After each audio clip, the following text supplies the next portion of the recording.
How you doing? I'm doing fine. That was a joke about the world being flat, right? Was it? You went on a podcast and you said you believe the Earth was flat. But on that podcast, I was just really like, man, what's going on within our world? And just a whole bunch of truth and conspiracy. I was just like, whoa, this is too much for me. And then I come out and say that, and then, whoo. I know, flat Earth, one of the most controversial theories of all time. And I'm going to be honest, I've never even looked into it because there's such a stigma around it. We're going to talk about the flat earthers. What is a flat Earth society, by the way? People who believe the Earth is flat. Still? Yeah. That was a joke about the world being flat, right? Was it? B.O.B. B.O.B. Rapper B.O.B. blowing up Twitter with his theories on the actual shape of the Earth. Rapper B.O.B., perhaps you know him for hits like Airplanes and Nothing on You. He firmly believes that the Earth is flat. He is on a Twitter mission to prove it, and he says he has photographic evidence and that we've been fooled all this time. I'm going to have to do something I rarely do. I got to hit the science panic button. Science Emergency Defense Program initiated. All right, listen, B.O.B., once and for all. They got at you about the flat Earth thing. Rising is always eye level. Once you go flat, you never go back. Where is the curve? Of course, in a free society, you can and should think whatever you want. And if you want to think the world is flat, go right ahead. But I love having discussions because they always say that we don't have no proof the Earth is round. I'm like, well, y'all don't really have proof the Earth is flat. It's just an opinion, really. Well, you know, it's true. And also, you know, the first civilization to introduce the globe Earth was the Roman Empire. Being wrong becomes being harmful to the health, the wealth, and the security of our citizenry. I'm the type of person, man, I question everything, man. You know, I grew up learning the same curriculum that everybody learned. I just, you know, I take a second look. Is the Earth flat or round? It's round. Okay, now let's see. How do we go about proving that? If you'd like, look at pictures from space, where you see the Earth as a sphere. Those pictures are not fake. All the pictures that they take of the Earth are composite images, so no images that we see are actually ever a camera from real far away looking at the Earth. Wait, what do you mean? They're all composite images, because they can't just get it all in one shot, so they have to go around the Earth and take a bunch of pictures, and then they piece it together. International Space Station residents only see about 3% of Earth's surface at any one time. If you zoom in on them, there's cloud formations that repeat several times, which, how could that ever really happen? They're just copying and pasting things. There's a small problem with it because there's a very slight gap in between each orbit. It is photoshopped, but it's has to be. For centuries, a flat Earth was accepted as certainty until science and sailboats said otherwise. Then all of a sudden, when you started looking up on Google and YouTube about the flat Earth, where 6 months ago, a year ago, it was all pretty cool videos that gave you reasons to believe maybe this is a possibility. Yeah. But now when you Google it, it's all sketches about how stupid it is, or like, people are so dumb and I can't believe people believe this. So it's almost, how do you stop information from spreading? You just credit all of it by flooding the information highways with the debunking stuff, or you're crazy if you believe this. The government actually has a website called the Flat Earth Society just to spread bad information. Why would the government put out information to debunk something that's clearly insane? You know, because right when you Google it, if all you see is you're crazy if you believe this, why would you want to look further into that? So it doesn't ever let you get to the point of the theory that really has value. Don't even bring up flat Earth to somebody until you check out how they are with the space program. So let's start with the Apollo program. Could NASA have faked the moon landing? What are some of the inconsistencies in the narrative that would lead people to disbelief? Apollo. In fact, it's a litmus test for us. The moon landing is one of the most propagandized achievements of any nation. I mean, we just passed the 50th anniversary of the program. However, there are some interesting points of skepticism I have come to as I investigated the topic. Even if you believe we went to the moon, you must agree that if any deceptive practices can be found within the Apollo program, or any programs for that matter, then NASA is not trustworthy. Let's start with Apollo 7. As I was reviewing official footage of the mission, I noticed something I had not heard anyone speak on before. the view of the Earth is incredibly curved. Conspicuously curved. The supposed orbiting height was 140 to 183 miles above Earth. The ISS allegedly orbits at 254 miles up. Let's compare the footage. Things that make you go, 1 point towards NASA being a bit deceptive. Let's move on to what the astronauts saw in space, because there seems to be some disagreement between them. When you looked up at the sky, could you actually see the stars and the solar corona in spite of the glare? We were never able to see stars from the lunar surface or on the daylight side of the moon. Are stars visible in space? The Apollo astronauts didn't see any. I don't recall during the period of time that we were photographing the solar corona what stars we could see. I don't remember seeing any. Just look at how Neil Armstrong reacts to Michael Collins when he, out of hand, answers the question about stars. I don't remember seeing any. The entire duration of the moon landing, he was in the spacecraft above, but he doesn't remember seeing any stars. I don't remember seeing any. But those on the ISS somehow did. From Mark Cameron. This is from Mark Cameron. Whilst in space, have you ever looked away from Earth into the black void? Yeah. So because you can see, because you can see the stars. Oh yeah. You know, and pretty much all the time you can see the stars. The sky is deep black when viewed from the moon, as it is when viewed from cislunar space, the space between the Earth and the moon. The Earth is the only visible object other than the sun that can be seen. Space, and you're on the sun side of the orbit. The sunlight washes out all the starlight, so you can't see any stars, just like here on Earth. There were none filmed in the spacewalks. Yet we are told by others they are very much visible, even in the light of the sun. There's all the stars there, and the cool thing is about it, you can see it during the day. Yeah, you can, and there's more than stars. You can see planets. You can see moons. You see the gas Magellan clouds of the Milky you Way see galaxy. the Magellan. Pretty much all the time you can see the stars. Then when you look out into deep space away from the sun, it's the darkest black you can imagine. Which is it? They supposedly transmitted a live signal to the President of the USA through the ionosphere, the Van Allen radiation belt, 240,000 miles of vacuum, to a planet spinning at 1,000 miles per hour. And the signal was somehow clear and undelayed from the moon in 1969. I'm talking to you by telephone from the Oval Room at the White House. And this certainly has to be the most historic telephone call ever made from the White House. Thank you, Mr. President. It's a great honor and privilege for us to be here representing not only the United States, but men of peace of all nations. And thank you very much, and I look forward, all of us look forward to seeing you on the Hornet on Thursday.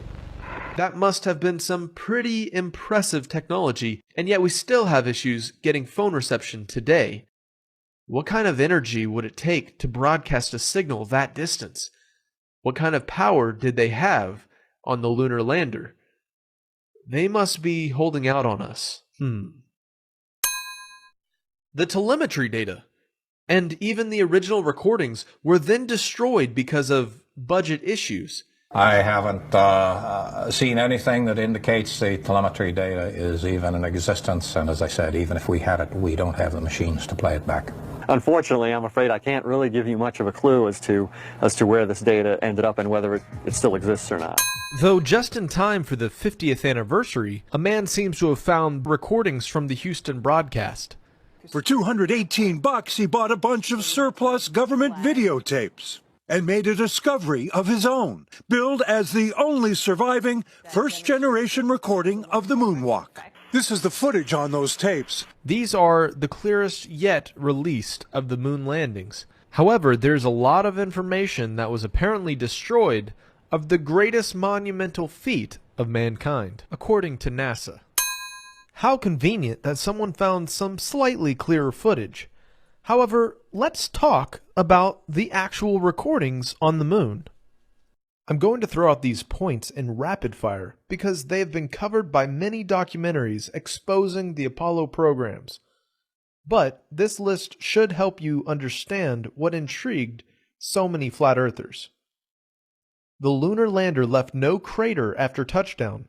A pristine environment after thousands of pounds of thrust was used to set the lander on the surface, except for the boots of the astronauts who very easily disturbed the moon's surface.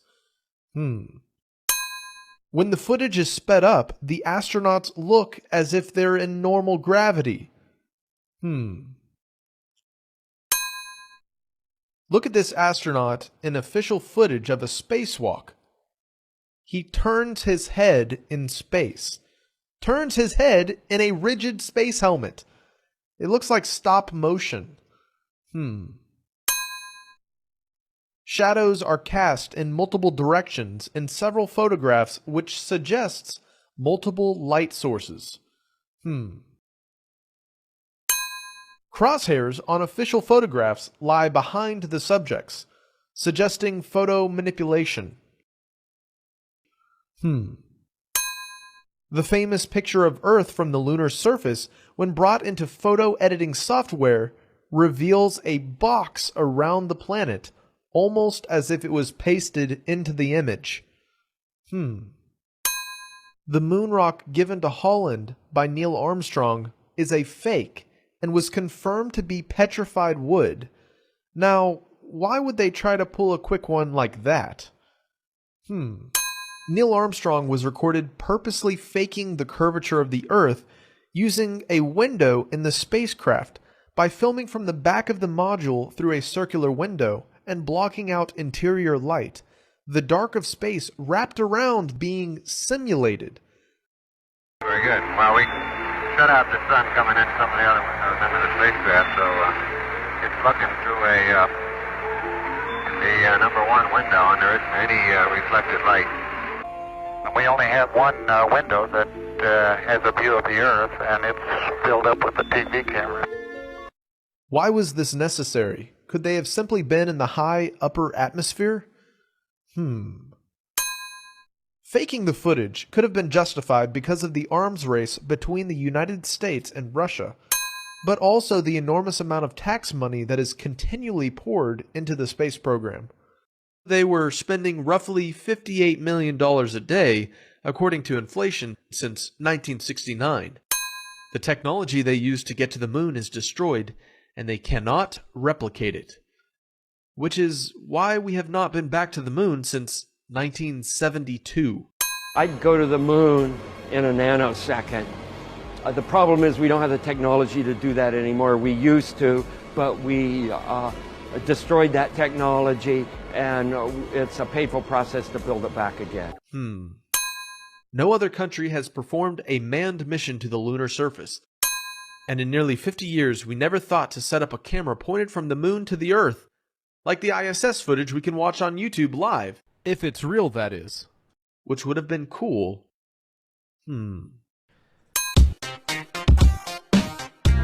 That's one small step for man, one giant leap for mankind. Why has nobody been to the moon in such a long time? That's not an 8-year-old's question. That's my question. I want to know, but I think I know. Because we didn't go there. We didn't go there. We didn't go there. And that's the way it happened. No, this is a secret I've been keeping for almost half a century. On July 20th, 1969, Neil Armstrong and I pulled off humanity's first extraterrestrial prank. Why don't you just put the end to the record in the argument and put your hand on the Bible, swear to God you walked on the moon. Mr. Seibel, knowing you, that's probably a fake Bible. Well, you're talking to the wrong guy. Why don't you talk to the administrator at NASA? We're passengers. We're guys going on a flight.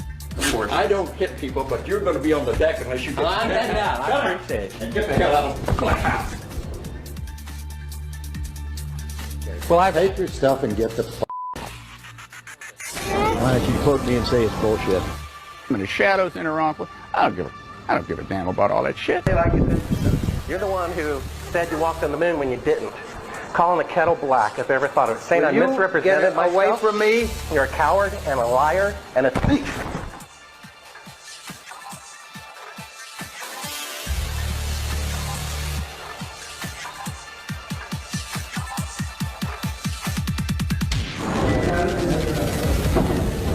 You want me to knock you in the head? Well, I want you to swear to God on the Bible that you walked on the moon. Okay. If you walked on the moon, we're given the opportunity to swear to God that you walked on the moon. I'm going to give you the opportunity to get the hell knocked out of you if you don't leave me alone. And it's not just the Apollo program, because once you can do the Apollo program, in fact, I ran into somebody a couple of years ago, and I loved it. He was on air, and he goes, well, just because the Apollo is fake doesn't mean like the ISS is. The plan that NASA has is to build a rocket called SLS, which is a heavy lift rocket. It's something that is much bigger than what we have today, and it will be able to launch the Orion capsule with humans on board, as well as landers or other components to destinations beyond Earth orbit. Right now, we only can fly in Earth orbit. That's the farthest that we can go. Only 536 people have ever been to space. That is 0.0000067% of the living human population have been high enough to see curvature. Of those, only 24 people have ever been beyond low Earth orbit, supposedly. And this new system that we're building is going to allow us to go beyond and hopefully take humans into the solar system to explore. So the moon, Mars, asteroids, there's a lot of destinations that we could go to, and we're building these building block components in order to allow us to do that eventually. The technologies that we're testing out on Space Station are definitely helping us with our goals of going beyond low Earth orbit. So we have a really robust exploration program. If only 536 people have been to space and seen the curvature with their own eyes, then are these relatively few individuals trustworthy? We're going to review some footage of the 0.0000067 people who are the only humans to witness curvature with their own eyes. And this is a fact. Anyone else would have had to reference the imagery and video produced by these people and their agencies. The issue is recordings like this one, where this astronaut's hair seems permed. See the hair? See the hair? Why isn't it flowing all over the place in the absence of gravity? Or this moment here, where a cable is grabbed to stabilize a spinning astronaut. It almost looked invisible. Your eyes aren't fooling you, even though they wanted them to. Look closely.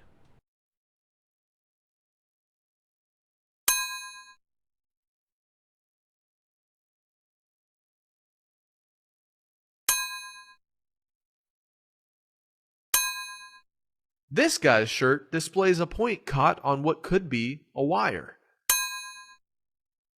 Look closely. Guy in background looks like he is wearing a harness. Augmented reality is also a supposed deception on the ISS. This guy is literally grabbing nothing and putting it away.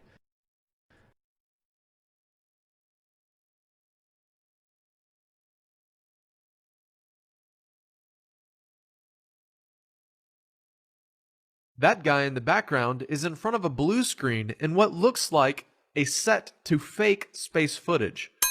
Looks like this same astronaut on the ISS playing with water. Weird.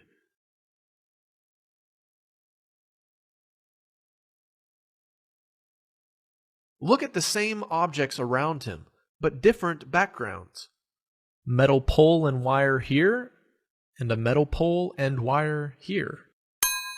This astronaut is playing with something out of a video game. So what about astronauts? The space shots are actually shot in a swimming pool, and they are shot in a place that's called the NASA Neutral Buoyancy Lab. NASA's Neutral Buoyancy Lab has a mock-up of the ISS in a swimming pool that some suggest is used to film spacewalks. I was told my tax dollars were going to murdering monkeys in space. And now you're telling me they're just faking it in a jacuzzi? Bubble. Bubble. Bubble. Bubble. Bubbles. Bubble. Bubble. Bubble. Bubbles. This is from Joshua Nowicki, and what you're seeing here is a mirage. We typically would not be able to see this from the Lake Michigan shore. We talked about this last night. Conditions are right on the lake that we're actually seeing a mirage of the Chicago skyline. Very interesting here. Here's what's happening. This is a good example of a superior mirage. So Joshua was on the Lake Michigan shore. He was looking towards the west, and Chicago's beyond the horizon. Should not be able to see it. However, with the right conditions, we have an inversion. We have cold air near the cold lake water and some relatively warmer air above it. This will bend the image of that skyline back towards the viewer. And so typically we would not be able to see this. This image would be viewable from much, much higher in the sky, up in space. But instead, we're able to see it on the Lake Michigan shore. The official math given for the Earth's curvature is 8 inches per mile squared.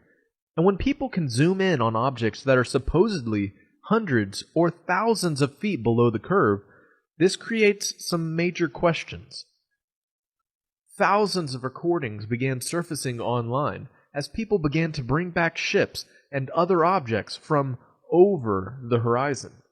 Using special cameras like the Nikon Coolpix P1000, rigging them to view in infrared, which cut through atmospheric distortions and allowed people to see even further than science would have us to believe is possible.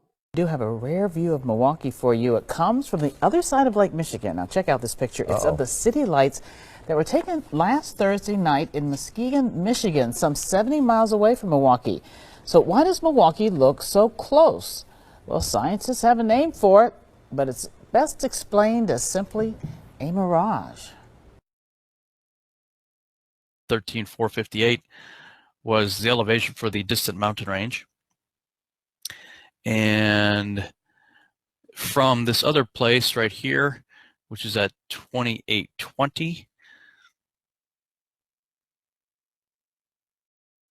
and just to confirm, yep, 9251 and change, so 9252, let's just say, round it up. That's the altitude of the photographer. So we go to, let's just go ahead and copy that. Go to the Earth curve calculator here. Everybody likes to use height of the observer, 9251.969, and the distance at 440 kilometers away. Let's do this as kilometers and miles. 273.403. 273.403. So, what is supposed to be hidden, according to this? The horizon's at 117.799969 miles away, according to this. If you're here, this is at that altitude, your horizon's going to be at 117.8 miles away, and the target over here should be 16,140.1805 below your ability to see it. So let's do something else here. We'll use a little calculator here and see what the difference is. 16,140.1805. Subtract the height of the mountain, which was again 13,458.005. So if I'm understanding this correctly, then the top of that mountain range should be 2,682.1755 feet below the curvature. In other words, about a half mile below the ability of the observer to see it. In an age of digital manipulation, it became important for me to witness the curvature with my own eyes. Science is observable, repeatable, and testable, right? Unfortunately, I still have yet to see the curvature with my own eyes, perhaps because of my own visual limitation or lack of altitude. What about from planes or from a higher elevation? Growing up, I had flown numerous times from Asia to the USA, and I remember staring out the window on those long, cramped flights. The horizon always seemed to be at eye level, never sloping away. As I investigated, I realized that outside of footage from government agencies and people directly involved in those operations like astronauts, it's pretty hard to find somebody who's seen the curvature with their own eyes. What we do see is video distorted with something called a fisheye lens, which makes the horizon wildly fluctuate between concave and convex. High-altitude balloon footage without such lenses began to reveal that at heights of 120,000 feet plus, no curvature was visible.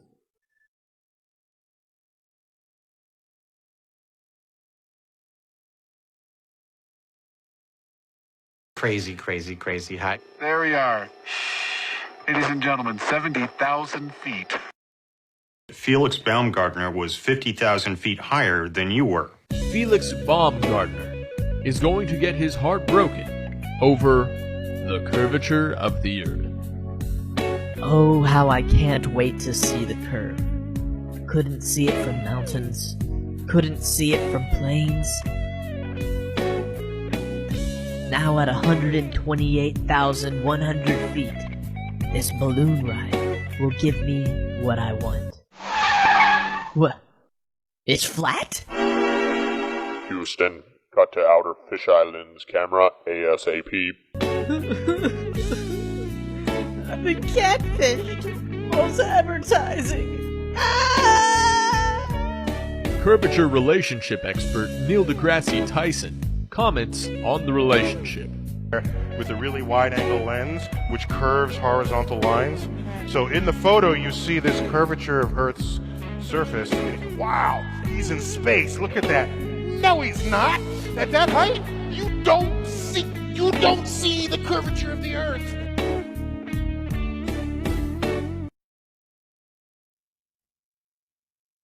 This next point I found extremely interesting. Official documentation claiming the Earth is flat, and that mathematical equations used in aeronautics assume a flat, non-rotating Earth. Check these out. This is a CIA document sourced from the Russians, and it's titled Dissertations Defended in the Scientific Council of the Institute of Physics of the Earth.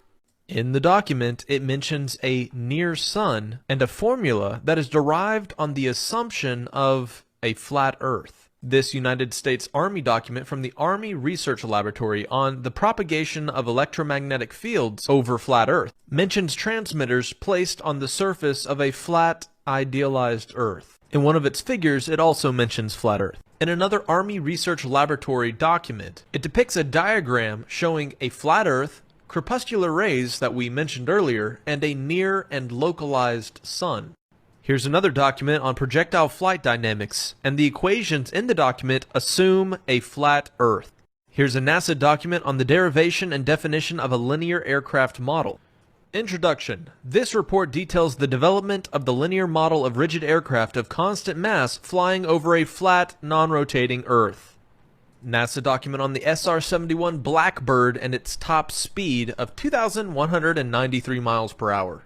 Maneuvers depending on a non-turbulent atmosphere and a non-rotating Earth. Federal Aviation Administration document. Equations of motion assuming a flat, non-rotating Earth. Another NASA document. A rigid aircraft flying in a stationary atmosphere over a flat, non-rotating Earth. An aircraft model for the AIAA Controlled Design Challenge. Flight dynamics of a rigid aircraft flying in a stationary atmosphere over a flat, non-rotating Earth. NASA Technical Paper 1285. Flat, non-rotating Earth.